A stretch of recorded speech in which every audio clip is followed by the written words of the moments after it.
ဒီနေ့နွားမီးနှစ်ချောင်ရလာတဲ့နွားမီးစွတ်လောက်တော့မယ်နူးနူးအီးလေးနဲ့ဆိုတော့ကလေးတွေလည်းအရန်ကြိုက်တယ်လူကြီးကလေးငယ်မရွေးစားတော့လို့ရပြီးတော့မှခွန်အားလည်းဖြစ်တယ်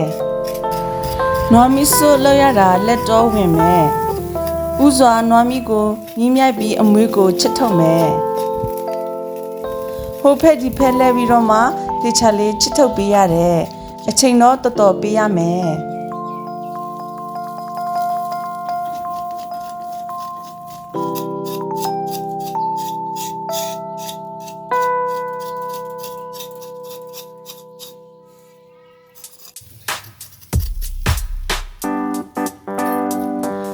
အခုလိုနေထားဆိုရင်တော်တော်လေးပြောင်းနေပြီ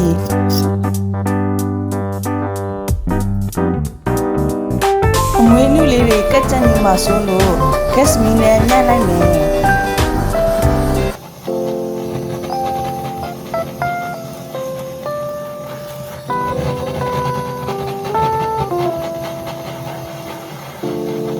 ပြီးရင်ကိုလိုချင်တဲ့အနည်းတော့အသုံးလေးတွေတုံးလိုက်မယ်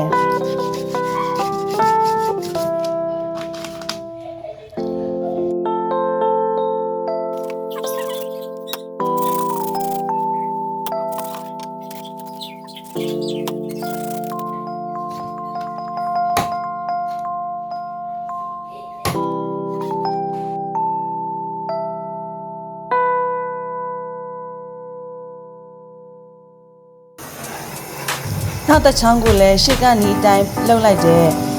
ဗီဒီယိုရှင်းမှာဆိုလို့အမွေးချစ်တာတွေကိုတော့မပြတော့ဘူး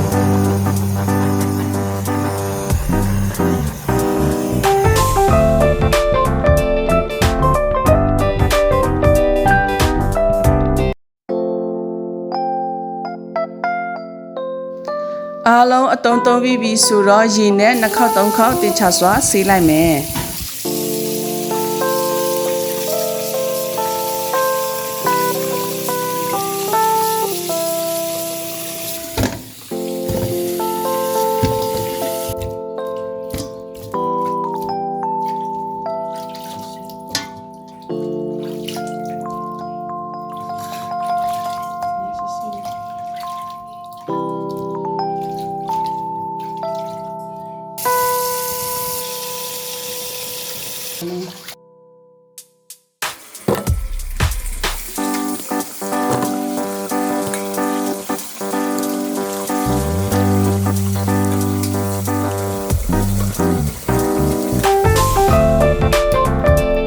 ပထမတရေပြုတ်လိုက်မယ်စူပြီး7မိနစ်လောက်ခဏထားမယ်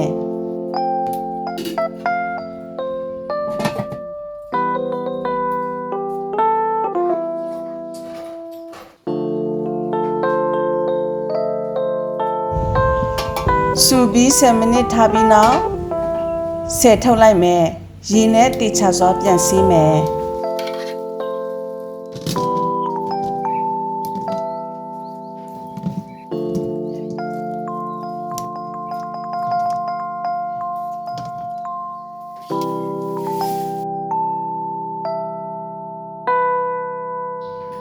အညီအချွဲလေးတွေဒါမှမဟုတ်မီးမြိုက်တုံးကမဲသွားတဲ့အစိတ်ပိုင်းလေးတွေကိုတေချာစွာပြန်ဆေးမယ်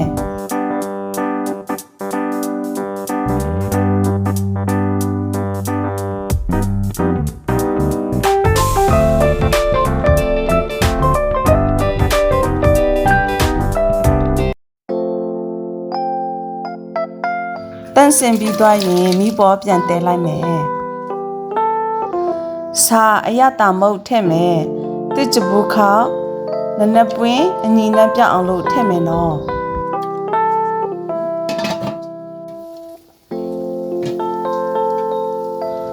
တနိုင်ခွဲခန်းကြပြီးနောက်အရတာရှိပြီးနူးအီးနေတဲ့နွားမီးစွတ်ရပါပြီ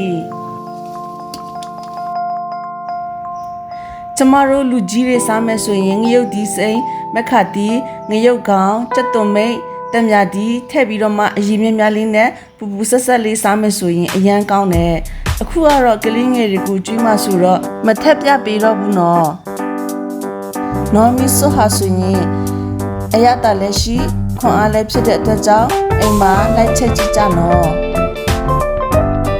အခု လိုဗီဒီယိုလေးတွေကိုအမြဲတင်ဆက်ပေးသွားမှာမို့ like and subscribe လုပ်ထားပေးဖို့တောင်းဆိုပါရစေ။